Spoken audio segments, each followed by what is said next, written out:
সমালোচনা আর বিসিবি যেন দিনকে দিন একে অপরের সমার্থক হয়ে উঠছে। নান্নুকেও যেন ছাড়িয়ে যাচ্ছেন লিপু।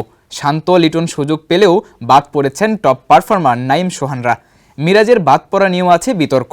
শত বিতর্কের মাঝেই শুরু হচ্ছে টাইগারদের নতুন পথচলা। বিস্তারিত প্রতিবেদনে।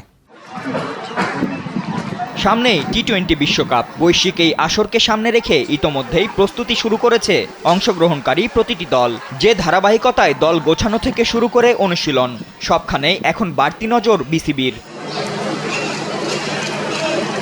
তবে সংক্ষিপ্ত এই ফরম্যাটের জন্য নেতৃত্ব নিয়ে একটা লম্বা সময় ধরে দ্বিধাদ্বন্দ্বের মধ্যে ভুগছিলেন বোর্ডের কর্তারা। কারণ গেল বছরের ডিসেম্বরেই নাজমুল হোসেন শান্ত জানিয়েছিলেন টি-20-র অধিনায়কত্ব করতে চান না তিনি। এরপর অবশ্য সেই মাসেই ওয়েস্ট ইন্ডিজ সিরিজ খেলেছে টাইগাররা, যেখানে নেতৃত্ব দিয়ে 3 ম্যাচ সিরিজে ক্যারিবিয়ানদের হোয়াইট ওয়াশ করে নজর কেড়েছিলেন লিটন কুমার দাস।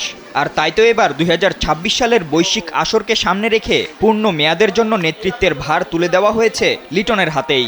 কামন ব্রো, এসব অনেক কিছু আসবে আর যাবে, এক্সপার্ট কিন্তু থেকেই যাবে।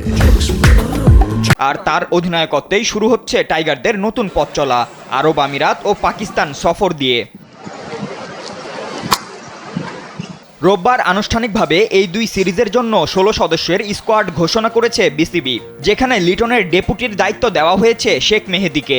এছাড়া ইনজুরির কারণে সর্বশেষ টি-20 সিরিজ খেলতে না পারা তাওহিদ হৃদয় ও নাজমুল শান্ত ফিরেছেন স্কোয়াডে। তবে মেডিকেল ছাড়পত্র না পাওয়ায় বাদ পড়েছেন তাসকিন আহমেদ। সেই সঙ্গে বাদ পড়েছেন মেহেদী হাসান মিরাজ, নাসুম আহমেদ ও রিপন মণ্ডল। তবে গেল বিপিএলে সর্বোচ্চ রান করা নাঈম শেখ ও ব্যাট হাতে দুটি ছড়ানো নুরুল হাসান সোহানের দলে না থাকা নিয়ে বেশ সমালোচনা সৃষ্টি হয়েছে। যদিও এ বিষয়ে প্রধান নির্বাচক গাজী আশরাফ হোসেন লিপু তাদের এ দলের ব্যস্ত সূচি নিয়ে সুযোগের কথা বলেছেন, তবুও ঘরোয়া ক্রিকেটের সেরা স্কোরারকে স্কোয়াডে না রাখা কতটা যৌক্তিক তা নিয়ে সংশ্লিষ্ট মহলে প্রশ্ন উঠেছে। এছাড়া গেল বিপিএলে টুর্নামেন্ট সেরা মেহেদী হাসান মিরাজের না থাকা নিয়ে প্রশ্ন উঠলেও বিশ্রামের অজুহাতটাই টেনেছেন লিপু। তিনি বলেছেন, একজন ক্রিকেটার যদি চোটে পড়ে যান 3 সংস্করণের জন্যই তিনি পিছিয়ে পড়েন।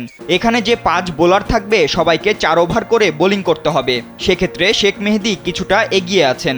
শুধু তাই নয়, দীর্ঘদিন ধরে টি-20তে বাজে ফর্মে থাকা নাজমুল হোসেন শান্তর দলে থাকা নিয়েও ছিল প্রশ্ন।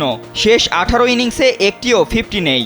স্ট্রাইক রেট নেমে এসেছে 110-এর নিচে। তারপরও তার প্রতি আস্থা রেখেছে টিম ম্যানেজমেন্ট। তবে ব্যাটিং লাইন আপে প্রতিযোগিতা যে বেড়েছে তা স্পষ্ট, আর তাই শান্তর জন্য একাদশে জায়গা ধরে রাখা হবে চ্যালেঞ্জিং। এছাড়া তাসকিন না থাকায় দলে ফিরেছেন বাঁহাতি পেসার শরীফুল ইসলাম। মুস্তাফিজুর রহমান, নাহিদ রানা ও তানজিম সাকিবের সঙ্গে মিলে গঠিত হয়েছে এই দুই সিরিজের পেস ইউনিট। আর স্পিনে থাকছেন রিশাদ হোসেন ও তানভীরুল ইসলাম।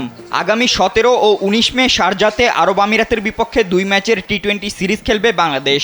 এরপর পাকিস্তানে 5 ম্যাচের সিরিজ হবে 25 মে থেকে 3 জুন পর্যন্ত, যার মধ্যে 2টি হবে ফয়সালাবাদে আর বাকি 3টি রাওয়ালপিন্ডিতে। ফাতিন ইশরাক, কালবেলা।